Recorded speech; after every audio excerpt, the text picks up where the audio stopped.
Okay, I had to pull the exhaust manifold off. I got a new one for the Suburban on the passenger side.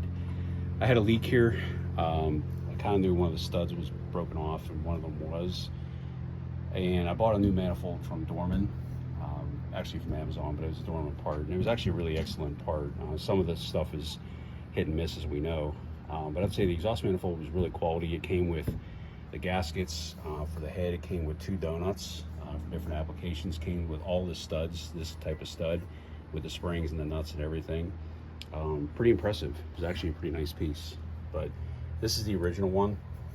As you can see, one is broken off, but the reason it started to leak is the previous owner, or whoever they had, Mr. Fix-It, looks like one of these broke off at one time, and they tried to drill it, and they missed their mark, and they went sideways. Of course, they went right next to it, and they kept drilling, and they drilled clear up through here, and almost broke through.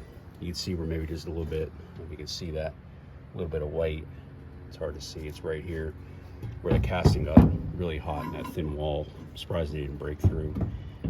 Obviously they didn't know what they're doing. So their next step was, well, gee, we can't get a new stud in there, so what are we gonna do? Well, we'll take a hex bolt and we'll grind the head off and make it somewhat of a keyway. And that sounded all good, but now the flange doesn't line up the holes. So they bent this bolt to line up the 3 holes in the flanges. So it was a real mother getting this off, because obviously it's bent. You're trying to pull it off and it's on an angle. But as you see, this is another comical fix. They would have been a lot cheaper and a lot better off just to buy another manifold. I think Amazon was like 84 bucks in stock. So this is just, it's scrap.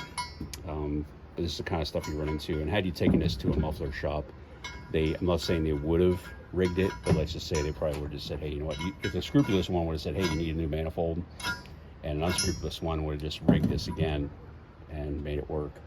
But it wasn't that hard. I mean, this passenger side on the 454 is probably the most challenging side, because it has the rear AC and air lines and etc. But happy I did it this way rather than trying to deal with this, because this is obviously junk now, and you don't see this, you can't see this until you get it off, because this is on the engine block side.